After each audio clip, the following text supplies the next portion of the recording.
Comenzaremos con la semiología de la columna vertebral. Debemos recordar algunas situaciones de tipo anatómico y fisiológico referida a la columna. ¿Qué es la columna vertebral? Básicamente es el eje del cuerpo. La columna es el eje que va a soportar todo el peso del cuerpo. Es el eje a través del cual se van a realizar la mayor cantidad de movimientos a nivel del organismo. Estamos hablando de movimientos de extremidades superiores, movimientos de extremidades inferiores. Entonces la columna vertebral se convierte en el eje principal que soporta todo el peso del cuerpo, que desempeña una misión importante en la postura y en la locomoción. Si no tuviéramos columna vertebral, no podríamos caminar, no podríamos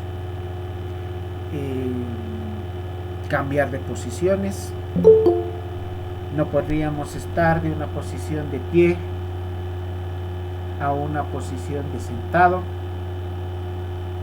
no podríamos realizar ningún tipo de actividad.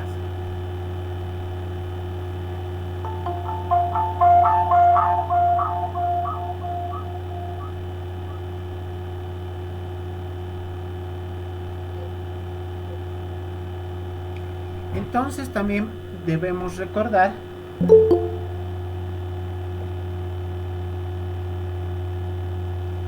que la columna forma el esqueleto del cuerpo desde la zona cervical hasta la parte inferior, donde está la columna sacra.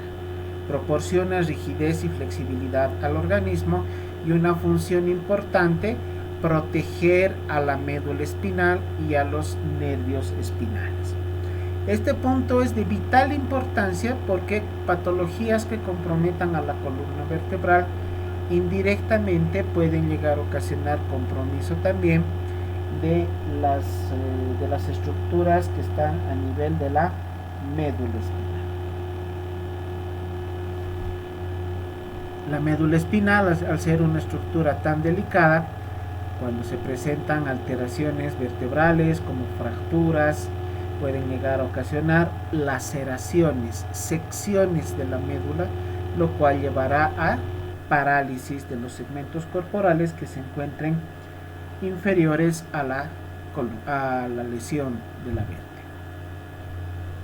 Recordemos que la columna vertebral está dividida en 5 regiones: la cervical, que tiene 7 vértebras, torácica o dorsal, que tiene 12, lumbar, que tiene 5, sacra, que tiene 5, y coxis, que tiene 4, haciendo un total de 33 vértebras. Las 5 vértebras sacras y las 4 coxigias están fusionadas entre sí, formando un solo hueso. También debemos recordar que la columna vista su porción lateral tiene esta forma de S itálica o S alargada, no es recta, vista de costado, no es recta. Estas curvaturas que tiene en forma normal y fisiológica son las que permiten la estabilización del cuerpo cuando está en posición de pie. Vamos a ir viendo por segmentos a la columna. Inicialmente la columna cervical. De las 7 vértebras cervicales, las más relevantes son la primera vértebra, o también denominada atlas, en vista de que soporta todo el peso del cráneo, y la séptima cervical, que también se denomina la cervical prominente, tomando en cuenta que es la que tiene la apófisis espinosa más larga. Y esto nos sirve como punto de referencia cuando revisamos a la columna. Si en este momento ustedes se tocan con un dedo la parte posterior del cuello, van a poder palpar un sobrelevantamiento en su parte inferior, en la parte cervical posterior inferior, que es la que está representada por la cervical 7, la apófisis espinosa de la séptima cervical. La región dorsal tiene 12 vértebras, conforman conjuntamente con las costillas y el esternón la caja torácica. A diferencia de la columna cervical, que tiene un amplio rango de movimiento, en la columna dorsal los movimientos de flexión y extensión, que son los más llamativos, son de pequeño ángulo de movimiento. O sea, los ángulos de movimiento de la columna dorsal son pequeños, justamente para evitar lesión a nivel de los órganos que están dentro de la caja torácica. Órganos muy delicados como el corazón, los pulmones y grandes vasos que están alojados en el interior de la caja torácica. Por lo tanto, los movimientos que tiene toda la caja torácica son mínimos para evitar lesión en estos órganos. La zona lumbar es la que tiene las vértebras más grandes en tamaño, son las vértebras más grandes. Tiene movimientos de flexión y extensión mucho más amplios que a nivel de la columna torácica. Esto nos permite realizar movimientos como la flexión del tronco sobre el abdomen o del tórax sobre el abdomen y poder llegar a tocar con la punta de los dedos de las manos los dedos de los pies. Ese es un movimiento de flexión o de hiperflexión. ¿Por qué las vértebras son más grandes? Porque deben soportar todo el peso que está por encima, el peso de la misma columna e indirectamente de la caja torácica, extremidades superiores y de el cráneo. La región sacrocoxígea tiene esta forma triangular, ¿no? Ya habíamos indicado que las 5 vértebras sacras y las 4 vértebras coxígeas están fusionadas entre sí. Básicamente esta porción de la columna no tiene mucho movimiento. Parecería que no tiene mucha funcionalidad o mucha importancia el hueso sacro, pero sí tiene importancia porque forma parte de la pelvis. Conforma la pared posterior de la pelvis, que es la zona del organismo que va a proteger también a órganos delicados como el útero, la vejiga, uréteres y las porciones distales de los grandes vasos abdominales. Recordemos las curvaturas que tiene la columna. A nivel cervical tenemos una curvatura de convexidad anterior, la porción torácica de convexidad posterior, la región lumbar de convexidad anterior y la sacrocoxígea de convexidad también posterior.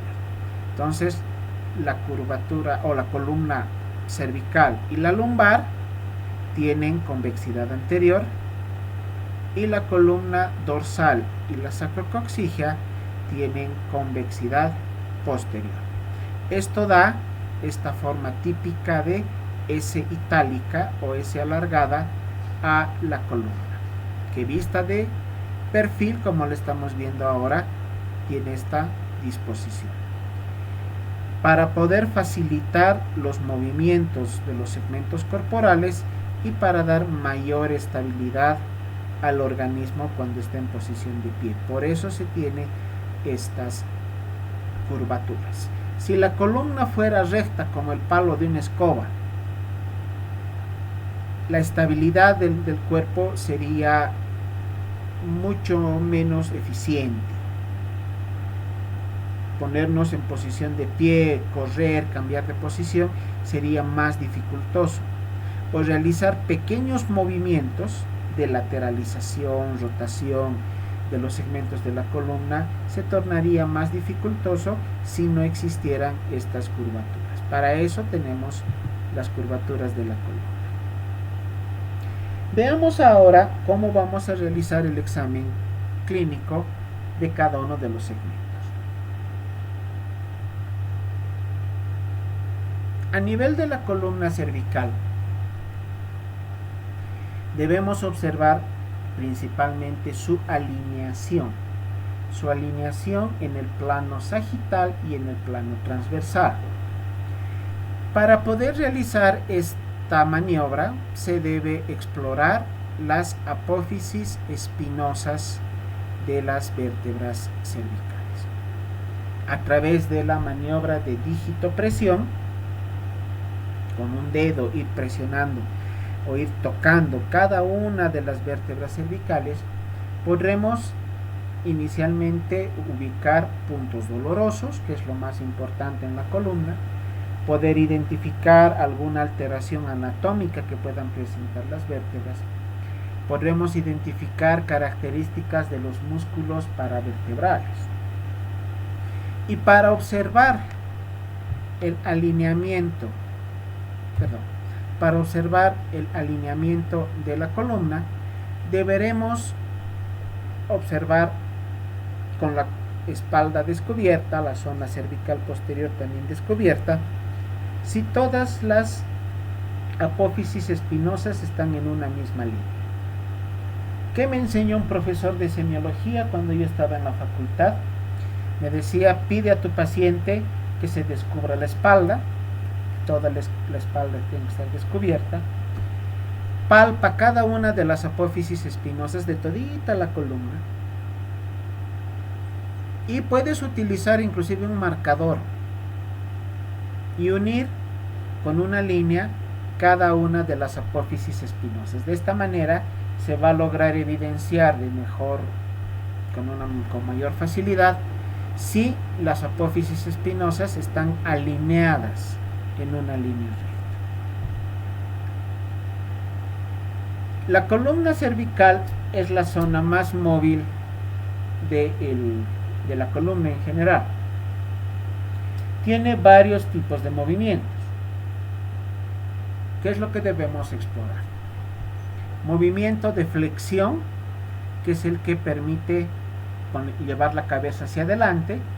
Se le pide al paciente que trate de tocar con el mentón la parte anterior del tórax. Y la extensión es llevar la cabeza hacia atrás, de tal manera que la zona occipital se acerque lo más posible a la pared posterior del tórax. Entonces, estos dos movimientos tienen un ángulo, un arco de movimiento bastante extenso.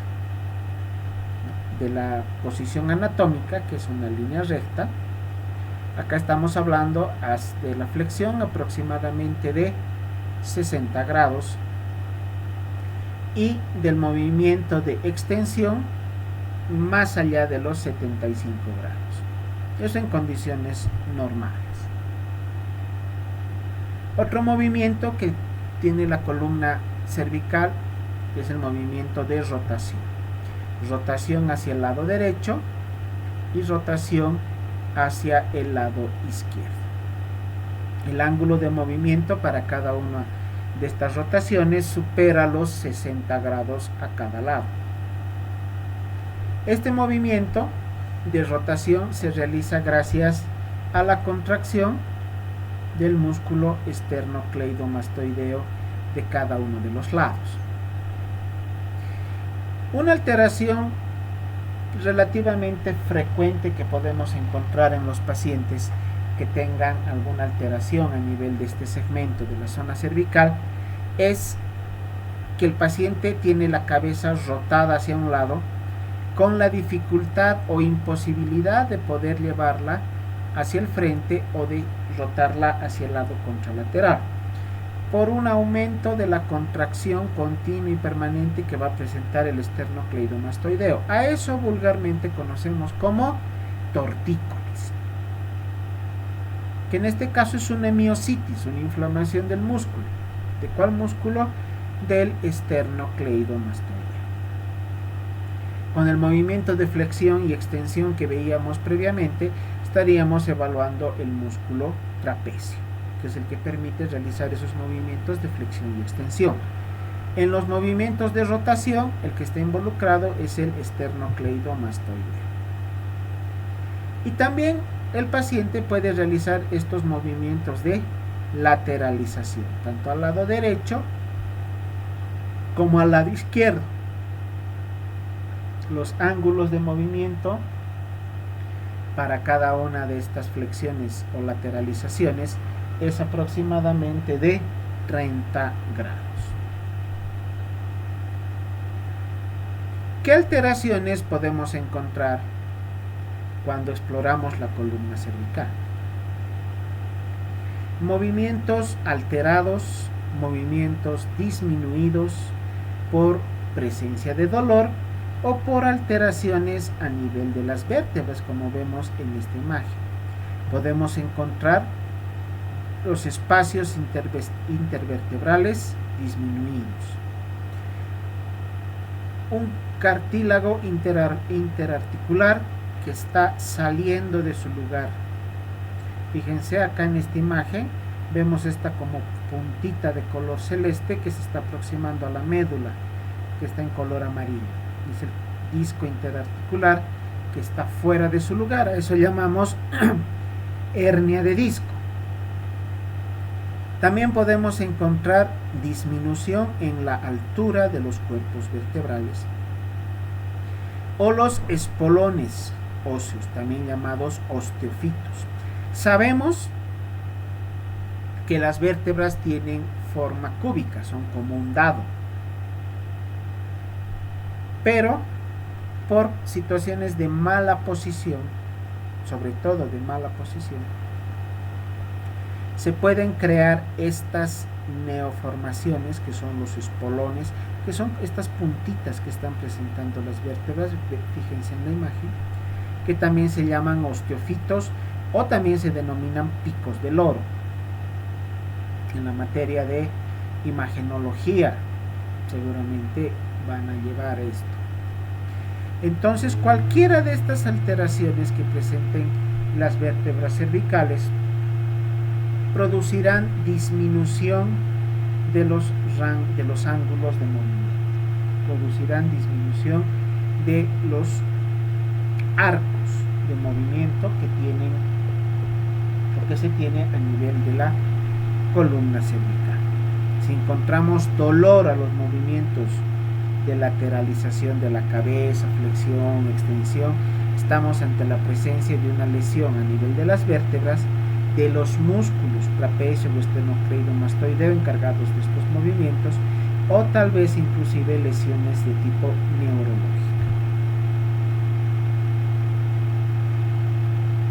Las raíces nerviosas no es lo mismo que las vértebras cervicales.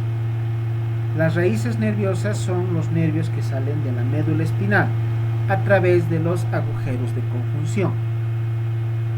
Acuérdense lo que aprendieron en anatomía, que el agujero de conjunción es un orificio que se forma cuando una vértebra está encima de otra. La mitad del agujero de conjunción está en la vértebra superior, la otra mitad está en la vértebra inferior.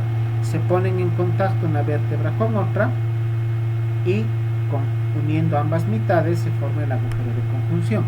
A través de cada uno de esos orificios de conjunción salen los nervios raquídeos o raíces nerviosas de la médula espinal.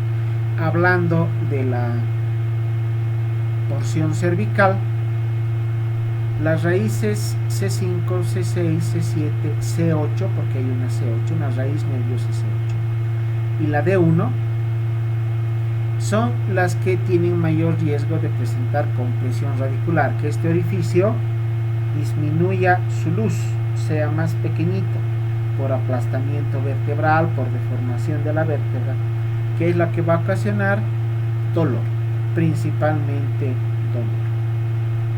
Cuando evaluamos a los segmentos de la columna, debemos evidenciar cómo está la sensibilidad. La sensibilidad se puede referir a dolor en el segmento correspondiente, o si el compromiso del nervio es muy importante, puede lesionarse la raíz sensitiva y el paciente puede presentar hiposensibilidad, o sea, disminución de la sensibilidad, que inclusive se puede acompañar de parestesias, sensación de adormecimiento, hormigueo, que como estamos hablando de la columna cervical, estos datos clínicos se referirán hasta la extremidad superior del mismo lado. También debemos evaluar los reflejos osteotendinosos o reflejos profundos, donde encontraremos hiporreflexia. Y si está comprometida la raíz muscular o la raíz motora, tendremos disminución del movimiento del músculo correspondiente con disminución de la fuerza muscular. Todo el segmento muscular comprometido tendrá disminución de su movimiento, que se manifiesta por pérdida de fuerza muscular. Y para poder evaluar esta pérdida de fuerza muscular utilizamos la escala de Daniels, que ya hemos aprendido previamente. Vamos a ver algunas características clínicas dependiendo la raíz nerviosa comprometida. Cuando se compromete la C5, tendremos alteraciones motoras a nivel del músculo deltoides y a nivel del bíceps. Habrá hiporreflexia cuando realizamos el reflejo bicipital. Y la alteración de la sensibilidad estará en el dermatoma correspondiente, que es esta imagen que está pintada de un color más oscuro, referida a la cara anterior del brazo. Acá tenemos las raíces de cada una de los dermatomas correspondientes. Cuando se compromete la C6, la alteración motora estará a nivel del bíceps, que va a impedir la flexión del codo, a nivel de los músculos extensores de la muñeca, que va a impedir la extensión de la muñeca. Tendremos hiporreflexia en el reflejo radial, y la alteración de la sensibilidad estará referida a la cara anterior del antebrazo, dedo pulgar y dedo índice. Cuando está comprometida la raíz cervical número 7, tendremos alteración motora a nivel del tríceps, que va a impedir la extensión del antebrazo. También a nivel de los músculos flexores de la muñeca y extensores de los dedos. Y tendremos hiporreflexia cuando buscamos el reflejo a nivel del codo. La alteración de la sensibilidad, la raíz C7 es la que da la sensibilidad al dedo medio.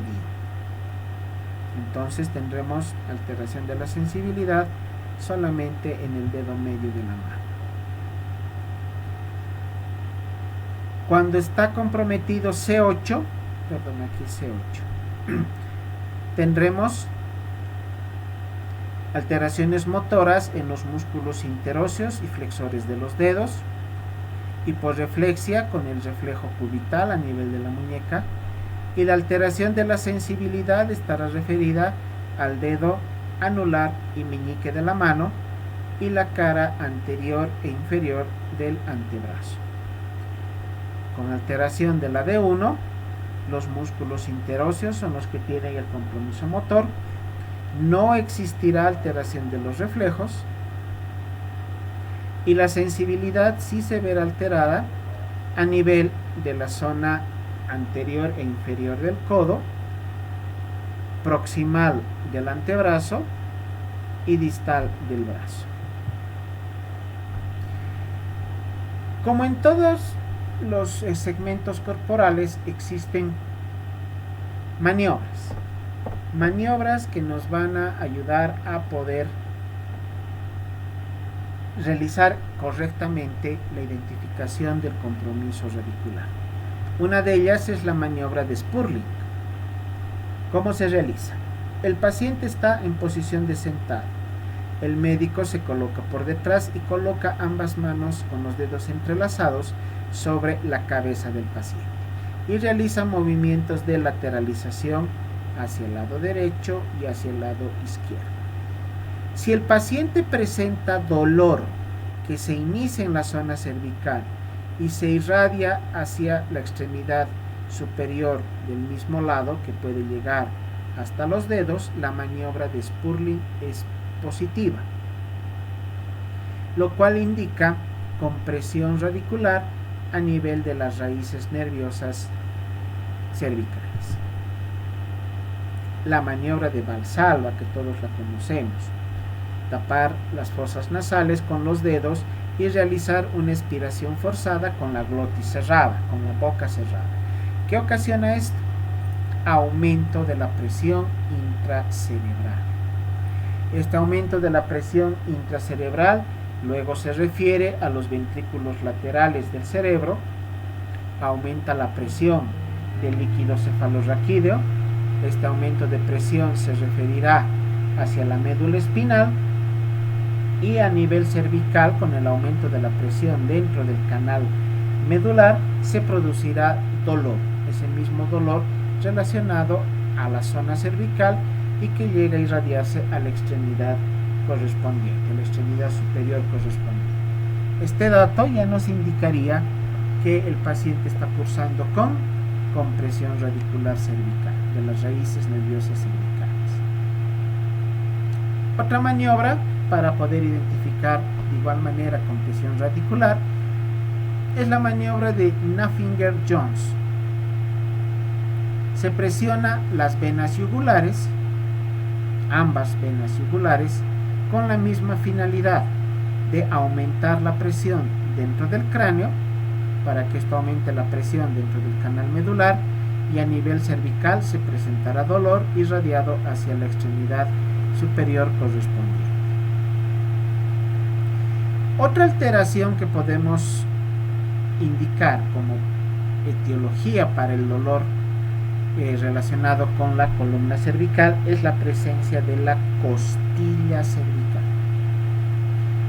Las costillas son dorsales y se articulan con las vértebras dorsales, pero en algunas circunstancias puede haber una costilla supernumeraria que se articula con las apófisis laterales de la séptima cervical. Esto ya es una alteración anatómica congénita de nacimiento. Como en esta zona tenemos a todo el paquete vásculo nervioso subclavio, la presencia de la arteria subclavia, la vena subclavia y el nervio subclavio, la presencia de la costilla cervical producirá compresión de todo el paquete vásculo nervioso, lo cual se reflejará en la presencia de dolor que se inicia a nivel de la zona cervical lateral y de igual manera se irradiará hacia la extremidad superior correspondiente. En la columna dorso-lumbar debemos recordar que las 9 primeras costillas son las que se articulan con las vértebras dorsales. Las otras costillas de la 10 hacia adelante son las costillas flotantes, que tienen una finalización común a través del cartílago articular que los va a unir hacia la parte inferior del esternón. Hemos indicado que la columna dorsal es la que tiene menor movimiento. Presenta movimientos de flexión, presenta movimientos de extensión, pero mucho más pequeños los arcos de movimiento en relación a la columna cervical y a la columna lumbar. Como les decía, esto tratando de proteger a las vísceras intratorácicas, sobre todo corazón, pulmones y grandes vasos. De la columna cervical, la zona que tiene mayor rango de movimiento es la que se encuentra entre la dorsal 7 y la dorsal 8. Para poder observar la columna dorsal, debemos solicitar al paciente que se quite la ropa y poder evidenciar toda la extensión de la zona torácica posterior, y al mismo tiempo podemos aprovechar para revisar la columna lumbar. ¿Qué vamos a identificar? Podemos identificar desviaciones de la columna, como vemos en la gráfica que estamos observando, e indirectamente podemos observar el grado de nutrición que presenta el paciente. Pacientes con desnutrición severa tendrán los relieves óseos muy marcados y atrofia muscular. Por lo tanto, los músculos no se ven, pero lo que sí llama la atención son los relieves óseos que se observan con mucha facilidad. Eso en casos de desnutrición severa. Y como en cualquier otro segmento corporal, también podemos observar alteraciones cutáneas, como el ejemplo que estamos viendo, donde observamos un hemangioma, que es como un lunar gigante. Esto también es una alteración congénita.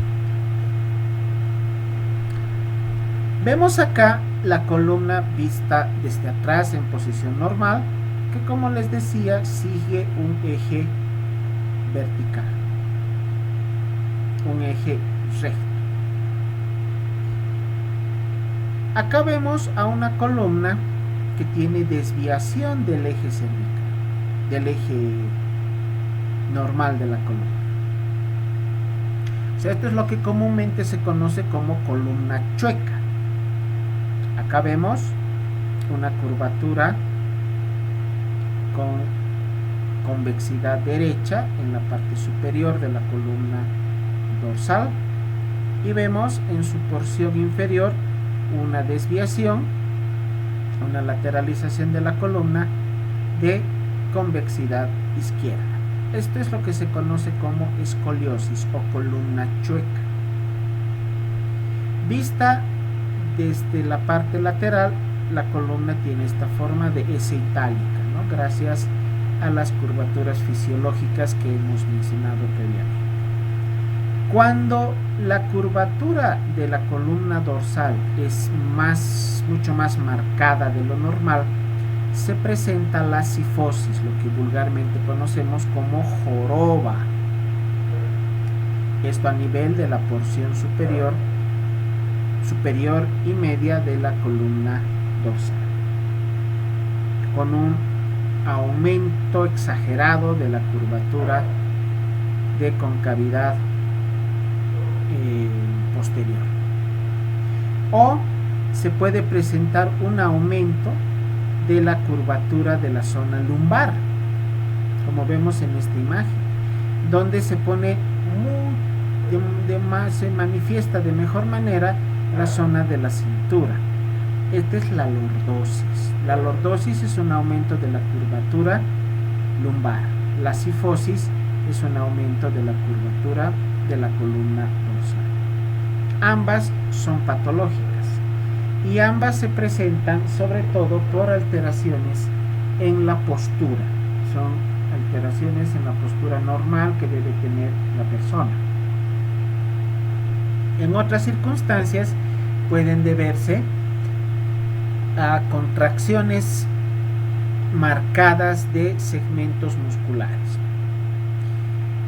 Sabemos por fisiología que para que el cuerpo se mantenga en una posición, ciertos grupos musculares deben contraerse y ciertos grupos musculares deben relajarse. Cuando se produce la contracción de un segmento corporal, pero no está presente la relajación del segmento correspondiente, muscular correspondiente, solamente una parte se contrae y se pala el término, es como si jalara la columna hacia el lado de los músculos que se están contrayendo, y esto puede ocasionar la lordosis o la cifosis. La cifosis o joroba también es común poder observarla en personas de tercera edad, más allá de los 60 años, por alteraciones posturales, por deformidades a nivel de las vértebras, deformidades anatómicas que se presentan por descalcificación, sobre todo en las mujeres, por osteoporosis. Eso es lo que produce la famosa joroba. Otras maniobras que podemos utilizar para poder evaluar la columna. La maniobra de Adams. Con la maniobra de Adams podemos evidenciar una escoliosis de una manera mucho más marcada. Cuando no se logra observar adecuadamente esta alteración, que es la escoliosis. Se pide al paciente que se incline de tal manera que realice o que adopte la posición como si estuviera tratando de tocar los pies con los dedos de las manos. Se observa desde atrás y se puede evidenciar la desviación que tiene la columna, manifestándose de mejor manera la escoliosis. O sea, la joroba del paciente se va a poder observar con mayor facilidad si el paciente está con el tronco flexionado. Cuando encontramos escoliosis, esta puede ser estructural o no estructural.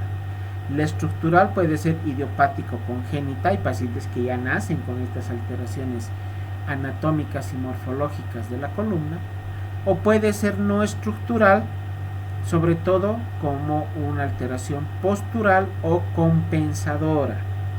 ¿Qué pasa cuando una persona, un paciente de niño, tiene alteraciones a nivel de la cadera? La caderita no está completamente desarrollada, la cabeza del fémur no se articula adecuadamente con el acetábulo del ilíaco. Esto ocasiona una luxación o subluxación de la cadera, lo que lleva a lo que conocemos como displasia, la displasia de cadera, que debe ser corregida en los primeros años de vida. De no corregirse la displasia, se corre el riesgo de que ya en la edad adulta una de las extremidades sea más corta que la otra, lo cual va a llevar a que el paciente tenga que cojear al momento de caminar. El cuerpo se inclina hacia el lado de la extremidad inferior que sea más corta para poder apoyar el pie y realizar la caminata o la ambulación tal cual la conocemos. Entonces, cuando se presenta esta alteración por displasia de cadera, se adopta una posición compensadora y esto llevará a la presencia de escoliosis, pero no estructural. No es una alteración propia de la columna.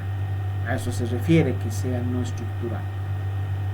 Es una alteración que se presenta fuera de la columna, pero la columna adopta esta posición alterada como un mecanismo compensador ante la extremidad inferior, que es más corta. La escoliosis no estructural la vemos acá graficada en la imagen de la izquierda, que está con la letra A. La línea punteada es el eje normal de la columna. Y fíjense cómo para adoptar la posición para que pueda el paciente apoyar esta extremidad que es más corta, la columna ha sufrido este desvío, esta escoliosis, ¿no?, que es simplemente postural. La imagen que está con la letra B, vemos a la columna también con la escoliosis, pero siguiendo el eje normal del cuerpo. Entonces, en la escoliosis estructural, el desvío de la columna se adapta al eje de la columna, y en la escoliosis no estructural, el desvío de la columna es independiente al eje que tiene la columna. Acá vemos otra imagen donde al paciente se le pone en posición de sentado y con una ligera inclinación hacia adelante. Si la escoliosis persiste en esta posición, como vemos acá con la flecha del lado izquierdo,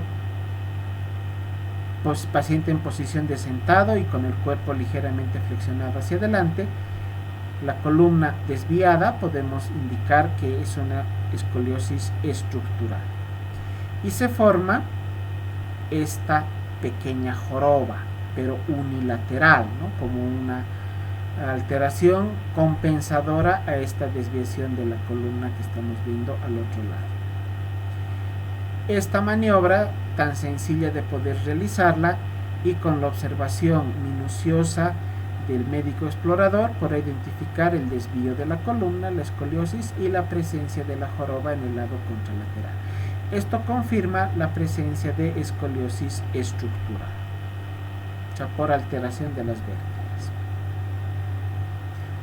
La palpación. En la palpación de la columna, sobre todo debemos tomar en cuenta lo que habíamos indicado previamente, realizar la maniobra dígito-digital que hemos aprendido cuando estábamos llevando semiología del abdomen, y se refiere a utilizar un dedo como flexor y otro dedo como flexímetro. Entonces, realizar pequeños golpes a nivel de las apófisis espinosas, justamente tratando de identificar principalmente puntos dolorosos y alteraciones anatómicas en la estructura de las vértebras. Como vemos en esta imagen, aquí está el eje de la columna vista de una porción lateral, y vemos esta vértebra que está fuera de lugar. Acá tenemos un acercamiento para este esquema. Esta vértebra es la última que está dentro del eje y la siguiente está fuera del eje normal, o sea, se ha movido, se ha alejado del eje que debería tener la columna. Esto llamamos espondilolistesis.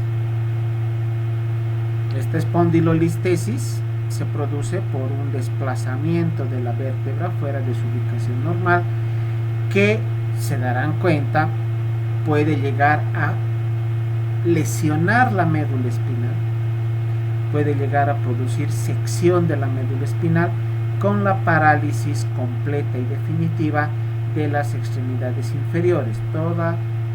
Todo el cuerpo, todos los segmentos corporales que están inferiores a la lesión tendrán parálisis cuando la espondilolistesis es muy marcada y cuando se ha roto el eje normal de la columna, lo cual va a llevar a un compromiso importante de la médula. Como en todos los segmentos corporales, o segmentos de la columna, perdón, también se deben palpar los músculos paravertebrales que se encuentran a ambos lados de la columna. Estos músculos paravertebrales son los que permiten los movimientos que hemos observado: flexión, rotación, extensión, lateralización. Pueden presentarse inflamaciones a nivel de los músculos, lo que denominamos miositis. La miositis es una inflamación muscular. La presencia de miositis usualmente se acompaña de dolor. La miositis se acompaña de dolor. Entonces, la inflamación muscular puede evidenciarse a través de la palpación de todos los músculos paravertebrales. Principalmente se buscan puntos dolorosos, pero también se trata de ubicar alteraciones y estructurales, neoformaciones, principalmente tumoraciones. Estamos hablando de neoplasias malignas. El típico ejemplo para esto es el rhabdomiosarcoma, que es un tumor maligno que compromete a los músculos. Este rhabdomiosarcoma es uno de los tumores de partes blandas más agresivos, en vista de que en poco lapso de tiempo metastiza sobre todo a pulmones y la sobrevida del paciente no pasa de un par de meses. Otra manera de poder explorar la movilidad de la columna es pedir al paciente que se ponga en posición de sentado, que coloque ambas manos a nivel de la zona occipital y que realice movimientos de lateralización del tronco. Primero hacia el lado izquierdo, luego hacia el lado derecho. Estamos hablando de mover solamente el tronco, no que mueva todo el cuerpo. Si ustedes están sentados en este momento, pueden realizar ese movimiento de lateralización de la columna como están viendo en la imagen. Si pueden realizar el ángulo de movimiento normal, sin la presencia de dolor, sin ninguna alteración muscular, sin ninguna limitación al movimiento, sus vértebras y los músculos paravertebrales están conservados. Esta maniobra nos sirve para poder observar y evaluar el movimiento de la columna dorsal. Otra característica de la exploración física de la columna es medir el perímetro torácico, o también lo que se denomina medición de la expansión torácica. Para esto se utiliza una simple cinta métrica. La cinta métrica se coloca a nivel de las aureolas de los pezones, o un poco por encima de las aureolas de los pezones. Se pide al paciente que inspire profundamente y se hace la medición. Y a continuación se pide al paciente que haga una expiración marcada y también se mide el perímetro. Usualmente la diferencia tiene que ser mayor a 3 centímetros, alrededor de 3 centímetros entre un perímetro y el otro. Eso nos indica que el movimiento de expansión del tórax es normal. A veces este diámetro torácico puede estar disminuido no por alteraciones de la musculatura o de los cartílagos o de los huesos que conforman la caja torácica, sino puede ser secundario a patologías pulmonares, donde la expansión pulmonar está disminuida, está alterada por patologías como la fibrosis pulmonar, el enfisema pulmonar, el derrame pleural, cualquier alteración que impida que los pulmones se expandan y se contraigan adecuadamente en cada ciclo expiratorio. Entonces, no olvidemos que 3 centímetros es la diferencia normal que debe haber entre la inspiración profunda y la expiración profunda. Menos de 2.5 centímetros, estamos hablando de que este diámetro está alterado. Ahora, el punto de referencia para poder realizar la medición del perímetro torácico. En varones no es muy difícil, a nivel de las aureolas y de los pezones, o a 1 o 2 centímetros por encima. El problema es en las mujeres. No podemos tomar como referencia este punto anatómico, tomando en cuenta que varía de una mujer a otra las características de los senos, el tamaño de los senos y la ubicación de los pezones. Sobre todo en mujeres que han sido grandes multíparas, que han tenido varios hijos, que han dado de lactar a los hijos, las glándulas mamarias tienden a ser más caídas y por lo tanto los pezones también estar en un nivel más inferior. Para evitar tener un punto de referencia inadecuado, podemos tomar en cuenta el cuarto espacio intercostal. ¿Cómo vamos a identificar el cuarto espacio intercostal? Conocemos cómo se ubica el ángulo de Lewis, que corresponde al segundo espacio intercostal, y de ahí contar 2 espacios intercostales hacia abajo. Así vamos a tener una referencia anatómica más exacta para poder medir el diámetro torácico.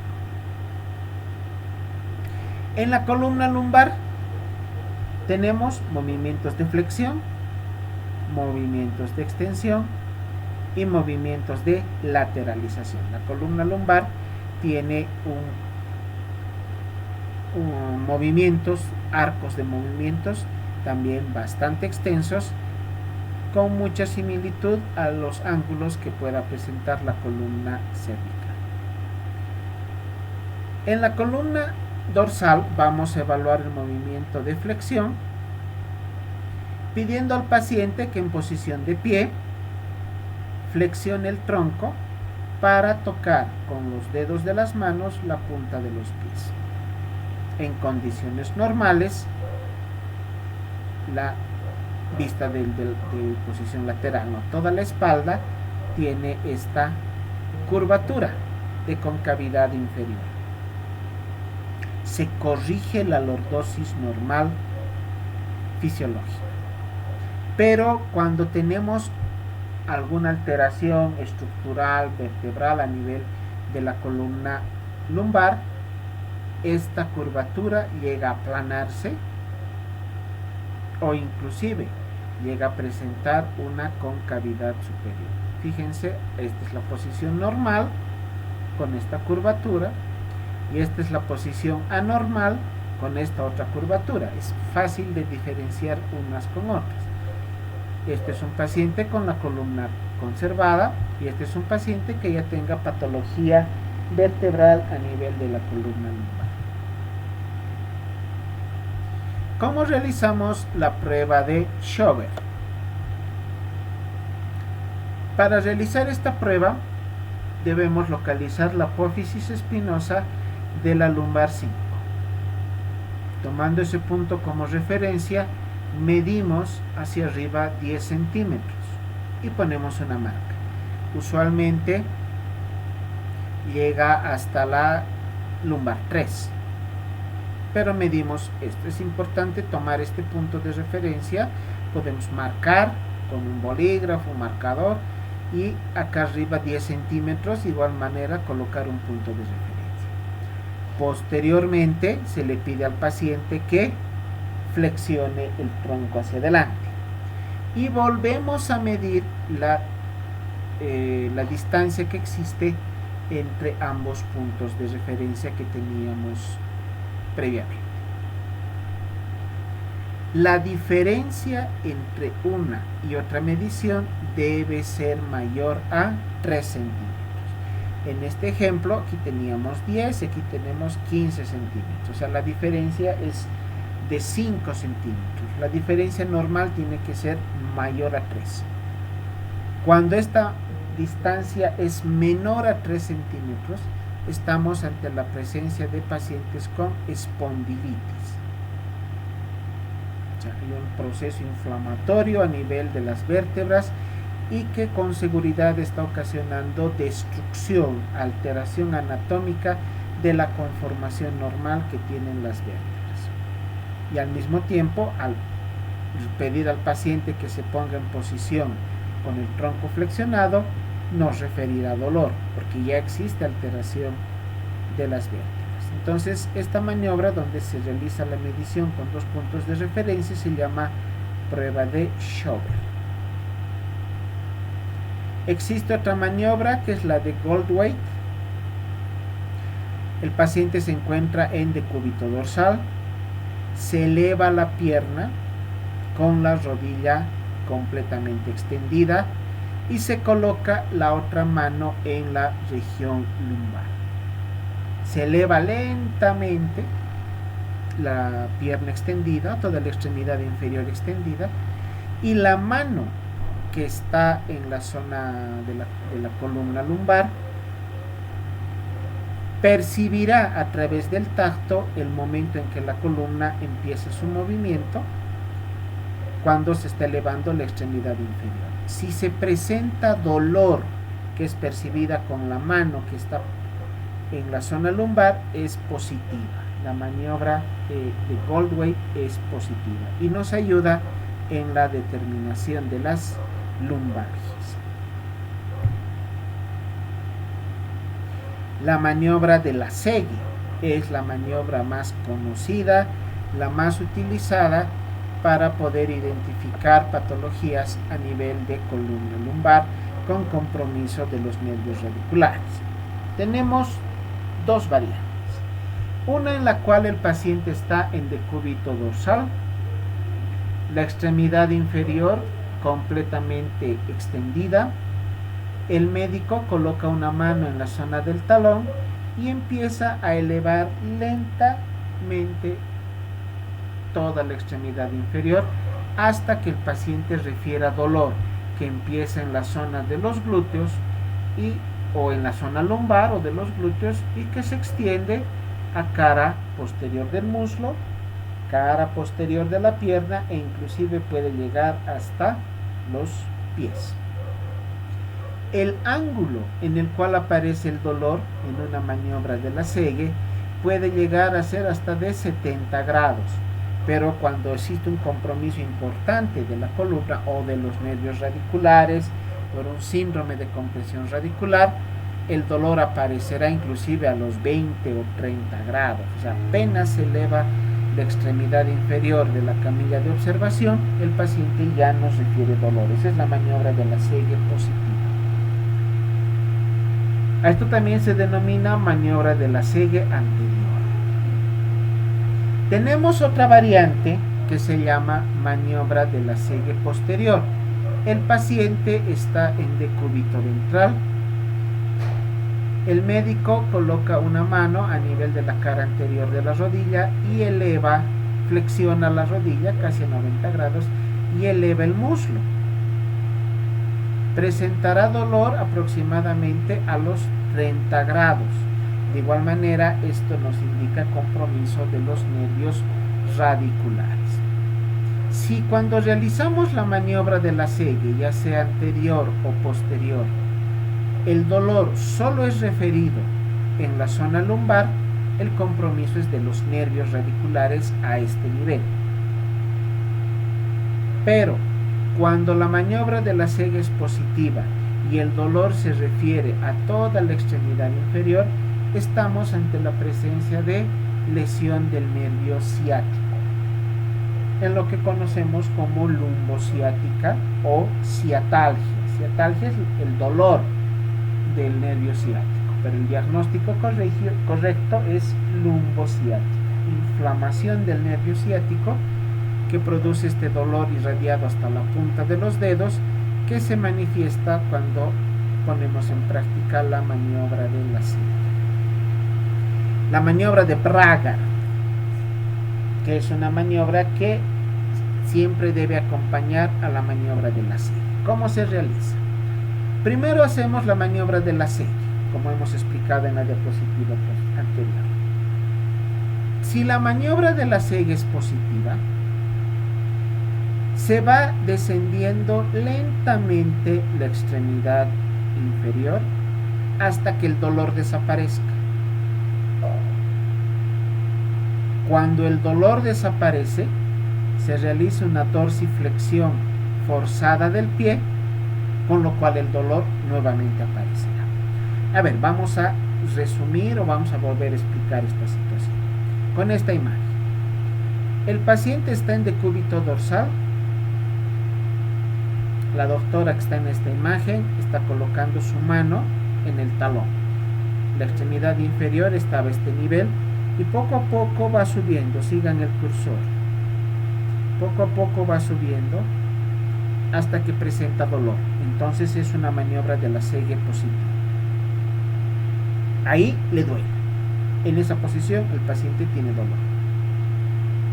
El médico, ¿qué hace? Empieza a bajar lentamente la extremidad hasta que el dolor desaparezca.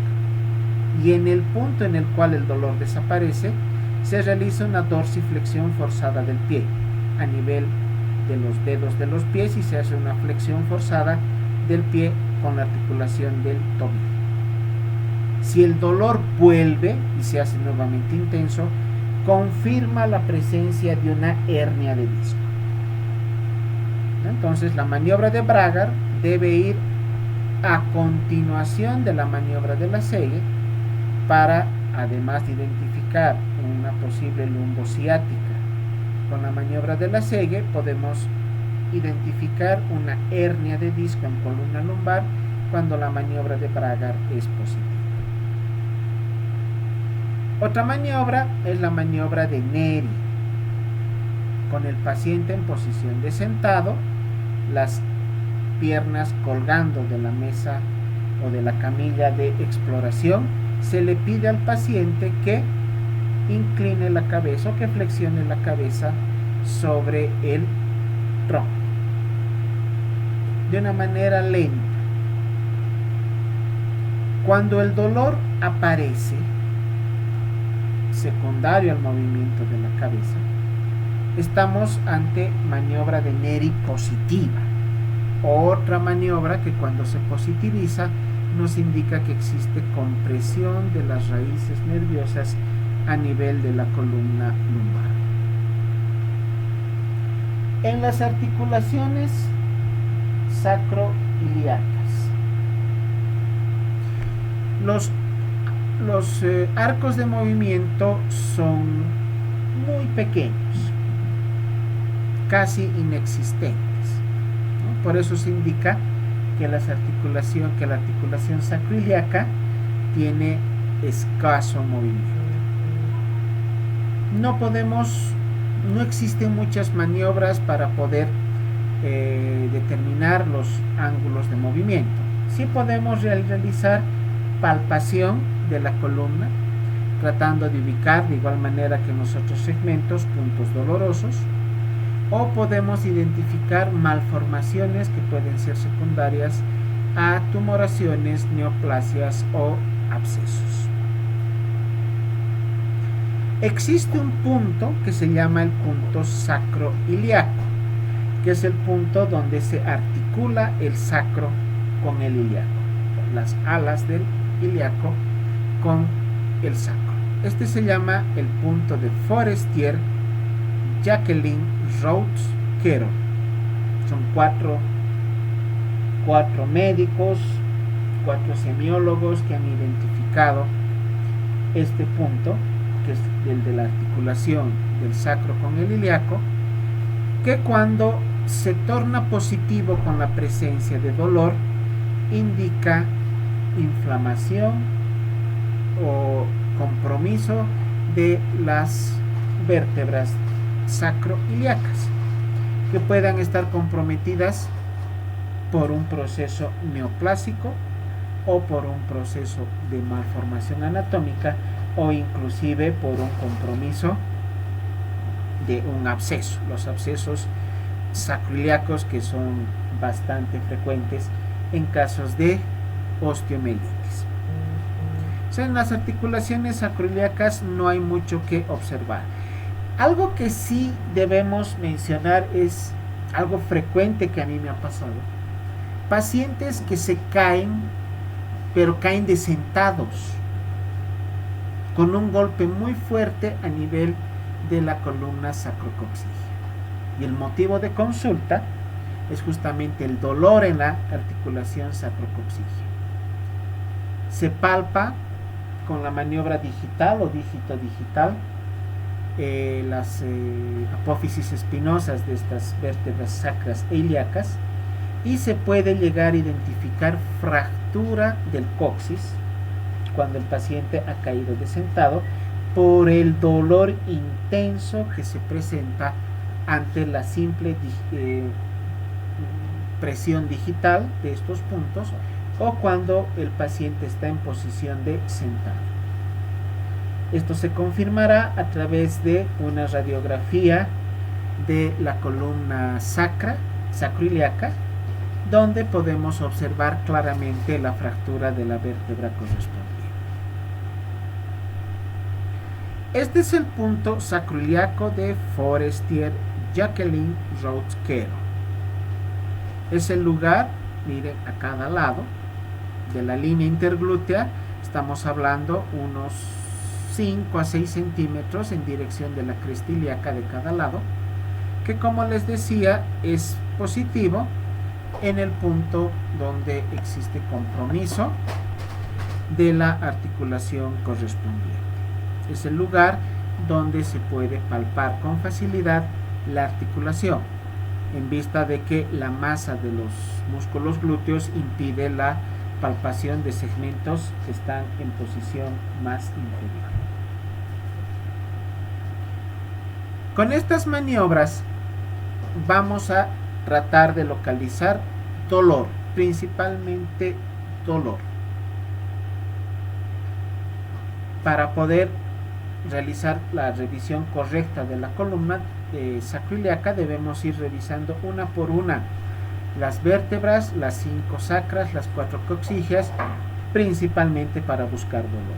Si no hay el antecedente de una caída, de un traumatismo como causa etiológica del dolor, entonces ya debemos pensar que puede estarse formando un absceso o una neoplasia a este nivel, para lo cual solicitaremos los estudios complementarios correspondientes.